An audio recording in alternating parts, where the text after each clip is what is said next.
Hello subscribers. So ఈరోజు మన ముందున్న స్టూడెంట్ నేమ్ వచ్చేసి పేర్ల కృష్ణ. Is from Suryapet.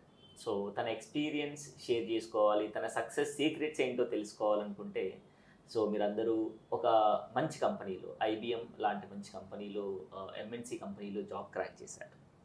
అయితే కృష్ణ స్పెషాలిటీ ఏంటి అంటే, చాలామంది పిల్లలు బీఎస్సీ చేసిన వాళ్ళు ఎంబీఏ ఫినాన్స్కి, కోర్ అకౌంటింగ్కి రావాలంటే చాలా భయపడుతుంటారు. సో అలాంటి వాళ్ళకి తన విషయం, బికాస్ బీఎస్సీ విత్ ఎంబీఏ చేసి సో తను అనుకున్న కెరియర్లో, ఫినాన్స్ అండ్ అకౌంటింగ్ కెరియర్లో తన కెరియర్ని ఐబిఎం కంపెనీలో, one of the good companies of ERP system development side, so తను తన కెరియర్ని స్టార్ట్ చేస్తున్నాడు. So let us start your success story, mister Krishna. First of all congratulations. Thank you sir.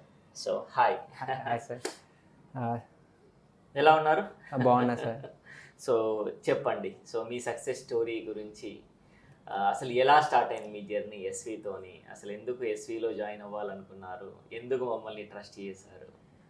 Sir, firstly నేను BSc నుంచి ఎంబీఏకి వెళ్ళినప్పుడు ఫ్యామిలీలో ఎలా నువ్వు అన్నవాళ్ళు కూడా, నువ్వు బీఎస్సీ నుంచి వెళ్ళి ఎంబీఏకి ఎలా వెళ్తావు, మళ్ళీ డిఫరెంట్ స్ట్రీమ్స్ కదా, ఇబ్బంది అవుతుందేమో అన్నారు సార్. కానీ నాకు ఇంటర్మీడియట్ నుండే నేను ఇంటర్మీడియట్ అయిపోయిన తర్వాత డిగ్రీలో జాయిన్ అయినప్పుడు మా ఫ్రెండ్స్ ఇద్దరు బీబీఏ చేస్తుండే సార్.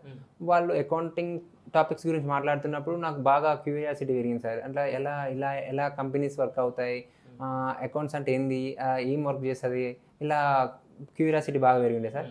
సరే, అలానే వాళ్ళతో క్యారీ అవుతున్నప్పుడు వాళ్ళ గురించి వాళ్ళు చెప్పే సబ్జెక్ట్ నాకు చాలా ఇంట్రెస్ట్ అనిపించింది సార్. సరే, మనకు యూజ్ అవుతుందని వాళ్ళతో నేర్చుకోవడం మొదలుపెట్టినా సార్. కొంచెం ముందుకెళ్ళి నేర్చుకున్న తర్వాత చాలా ఇంట్రెస్ట్ చాలా పెరిగిపోయింది సార్. అది నేను కూడా అకౌంట్స్ అండ్ అకౌంట్స్ బ్యాక్గ్రౌండ్కి వెళ్తే బాగుంటుంది అని, నా కెరియర్ స్టార్ట్ చేస్తే బాగుంటుంది అనిపించింది సార్. కానీ నేను బీఎస్సీ నుంచి మళ్ళీ ఫినాన్స్కి ఎలా వెళ్ళడం అనేది నాకు తెలియదు సార్. దాని తర్వాత కొందరు సజెషన్ తీసుకొని ఎలా వెళ్తే బాగుంటుందా లేదా అని కనుక్కున్నా సార్. చెప్పారు సార్. కొందరేమో పాజిటివ్ ఇచ్చారు, కొందరు నెగిటివ్ ఇచ్చారు. దాని తర్వాత నేను ఒపీనియన్ తీసుకునే ఆప్షన్ వచ్చింది సార్. సరే, ఏదైతే ఏదైంది, నేను నేర్చుకోగలను అనే కాన్ఫిడెన్స్తో నేను ఎంబీఏ ఫినాన్స్ తీసుకున్నా సార్. ఎంబీఏ మాస్టర్స్ ఎక్కడ కంప్లీట్ చేశారు మీరు? Masters Vijaya PG college sir. ఎక్కడది? ఎల్బీ నగర్ సార్. హైదరాబాద్ సార్. మీ గ్రాడ్యుయేషన్ అంతా ఎక్కడ? Graduation Hyderabad sir. Shri Sai degree and PG college, Dilsukh Nagar. Graduation BSc ఇక్కడ కంప్లీట్ చేసి దెన్ పోస్ట్ గ్రాడ్యుయేషన్కి మీ కెరియర్ని ఆప్ట్ చేసుకున్నారు. Yes sir. దాని తర్వాత ఎంబీఏ అయిపోయిన తర్వాత ఎలా ఆ కోర్స్ సబ్జెక్ట్ ఎక్కడ చెప్పలేదు సార్. నార్మల్గా మన థియరీ లాగా ఉండేది. థియరీ చదువుకుంటూ పోవడం, రాయడం అలా అయిపోయింది. కోర్స్ సబ్జెక్ట్ ఎలా చేయాలని నాకు తెలియదు సార్. కొంచెం మా ఫ్రెండ్స్ సాయం చేశారు, వాళ్ళు బీకామ్ నుంచి వచ్చిన వాళ్ళు. కానీ అంత ఇన్డెప్త్గా చెప్పలేదు సార్. దానికోసం నేను సెర్చ్ చేస్తుండే సార్, ఎక్కడ బాగుంటుంది అకౌంట్స్ గురించి కానీ ఫినాన్స్ గురించి బాగా ఎక్కడ చెప్తారని సెర్చ్ చేస్తుండే. One of my friends suggest చేశారు, ఇట్లా ఎస్వి ప్రొఫెషనల్స్ అకౌంట్స్ కానీ ఫినాన్స్ కానీ, వాళ్ళు అకౌంట్స్ ఫినాన్సే చెప్తారు, బాగుంటుంది, ఒకసారి విజిట్ చేయని చెప్పారు సార్. సరే, ఒకసారి చూద్దామని ఇన్స్టాగ్రామ్లో వాళ్ళ వెబ్సైట్కి వెళ్ళి చూసాను సార్. నేను ఇన్స్టాగ్రామ్ వెబ్సైట్లో ఎస్విఎన్ ప్రొఫెషనల్ కొడితే అది పేజ్ వచ్చింది సార్. ఆ పేజ్లో కొన్ని వీడియోస్ చూసాను సార్. ఒక వీడియో చేసాను సార్, 1 by 1 అట్లా చూసుకుంటూ వెళ్ళిపోయాను. చాలా ఇంట్రెస్ట్ అనిపించింది. అరే, ఒక్కొక్కరు సక్సెస్ స్టోరీస్ కానీ వాళ్ళు చాలా మంది నేను కొందరు చూసాను సార్. బీఎస్సీ నుంచి వచ్చే వాళ్ళు కూడా చాలా మంది ఉన్నారు. వాళ్ళ కాన్ఫిడెన్స్ చూసి ఓకే, మనకు బెస్ట్గా సూట్ అయ్యే ఇన్స్టిట్యూషన్ ఇదేనేమో అని నాకు ఒక ఆలోచన వచ్చింది సార్, ట్రస్ట్ వచ్చింది సార్. దాని తర్వాత నేను ఒకరోజు డెమో క్లాస్ ఉందని ఇట్లా పోస్ట్ చేశాను సార్ ఇన్స్టాగ్రామ్లో. సరే, ఒకసారి అటెండ్ అయితే బాగుంటుంది కదా, ఎలా ఉంటుందో తెలుస్తుంది కదా అని వచ్చాను సార్. 2 days డెమో క్లాస్ ఉంది సార్. ఆ 2 daysలో నాకు ఎంత నచ్చిందంటే, ఇక్కడైతే పక్కా మనకు ప్లేస్మెంట్ గ్యారంటీ అనే స్టేజ్కి వచ్చేసింది సార్. ఓకే, మనకి ఇది కరెక్ట్, మన నాలెడ్జ్ గెయిన్ అవుతుంది అని నమ్మాను సార్. సెకండ్ రోజు డెమో క్లాస్కి వచ్చిన రోజు మిమ్మల్ని కొండరే సార్ని కలిసా సార్. నా డౌట్స్ ఉండే సార్ కొన్ని. ఎలా సార్, ఇప్పుడు నేను బీఎస్సీ ఓకే, నాకు కోర్ సబ్జెక్ట్ తెలియదు, బేసిక్ థీరీ చెప్తారు కదా కాలేజీలో, ఎలా సార్ అంటే, ఏం కాదమ్మా అని పుష్ చేసేసారు. చాలా కాన్ఫిడెన్స్ ఇచ్చారు.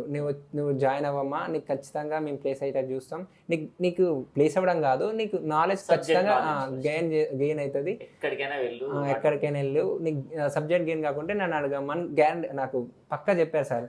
నీకు నాలెడ్జ్ మాత్రం పక్కా అని చెప్పారు సార్. అలాగే నాలెడ్జ్ పక్కా వచ్చేసింది సార్, నాకు నాలెడ్జ్ మంచిగా వచ్చేసింది. దాని తర్వాత కోర్స్ 2 months కోర్స్ అయిపోయింది సార్. 2 months కోర్స్ అయిపోయిన తర్వాత ఫస్ట్ ప్లేస్మెంట్, నాకు ఫస్ట్ ఆపర్చునిటీ కంప్యూటర్ షేర్ ఉండే సార్. కంప్యూటర్ షేర్లో ఫైనాన్షియల్ అడ్మినిస్ట్రేటర్. ఫైనాన్స్ అడ్మినిస్ట్రేషన్ దాంట్లో లాస్ట్ వరకు వెళ్ళా సార్. లాస్ట్ రౌండ్లో నాకు తర్వాత ఇన్ఫార్మ్ చేస్తా అని చెప్పారు. నాకు ఏం ఇన్ఫార్మ్ రాలేదు సార్. దాని తర్వాత సార్ వాళ్ళు చాలా పుష్ చేశారు సార్, ఏం కాదు కృష్ణ, నీకు బెస్ట్ కంపెనీ వస్తుంది, బెస్ట్ కంపెనీ వస్తుంది, నేర్చుకో, ఇంకా కష్టపడు అని చెప్పి పుష్ చేశారు సార్, చాలా పుష్ చేశారు సార్. కొంచెం నాకు అప్పుడు కమ్యూనికేషన్ దాంట్లో కూడా చాలా డిసప్పాయింట్మెంట్ ఉండే సార్. ఎలా మాట్లాడాలి, నేను మొత్తం తెలుగు బ్యాక్గ్రౌండ్ కదా, ఇలా చేయాలంటే వరుణ్ సార్ కూడా చాలా హెల్ప్ చేశారు సార్. వరుణ్ సార్ కానీ కిరణ్ సార్ కానీ చాలా హెల్ప్ చేశారు సార్. కొన్ని టాపిక్స్ ఇచ్చి దీన్ని ప్రిపేర్ అవ్వు, న్యూస్ పేపర్ రీడింగ్ చేయి రోజు, కమ్యూనికేషన్ క్లాసుల్లో కొంచెం ఎప్పుడు వింటూ ఉండని బాగా పుష్ చేశారు సార్. దాని తర్వాత కమ్యూనికేషన్లో కూడా కొంచెం డెవలప్ అయిపోయినా సార్. దాని తర్వాత సెకండ్ ఆపర్చునిటీ ఐబీఎం ఇచ్చారు sir. Finally, I got selected for IBM company, sir, with decent package, sir. Nice. Good abba, good. Happy. Me journey. Thank you, sir. So me brother కదా నాకు ఆ రోజు వచ్చి నాకు, సో ఆయనకి నువ్వు అప్రిషియేట్ చేయాలి. ఆయన సపోర్ట్ చేసిన, అవునా కదా? ఎస్ సార్, అన్న చాలా సపోర్ట్ చేసింది సార్. మీ own brother sir. Okay, nice. Good. So మన సబ్స్క్రైబర్స్ కోసం, పిల్లల కోసం, లైక్ అప్కమింగ్ పిల్లల కోసం ఒక 2 interview questions from IBM. So ఎలాంటి క్వశ్చన్స్ అడిగారు మిమ్మల్ని?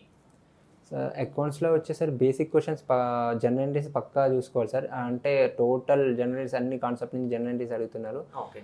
దాని తర్వాత అకౌంట్స్ కాన్సెప్ట్స్ కానీ, balance sheet, trial balance and income statement, ఇవి మస్ట్గా అడుగుతున్నారు సార్. నువ్వు అటెండ్ అయిన 2 కంపెనీస్లో ఇవి కంపల్సరీ? Yes sir. అకౌంటింగ్ పక్కా అడుగుతున్నారు సార్, బేసిక్స్ సార్, అవి పక్కా నేర్చుకోవాలి సార్. గుడ్. సో మేము కవర్ చేసాం ఇవన్నీ? Yes sir. ఆల్మోస్ట్ అక్కడ అడిగిన క్వశ్చన్స్ అన్ని మనం డిస్కస్ చేసి ప్రిపేర్ అయినాయి సార్, మీరు చెప్పినాయి సార్ అవి. Good. All the best Krishna. Thank you sir. Any support always you are welcome. SV professional will support you and good luck for your better career. Thank you sir.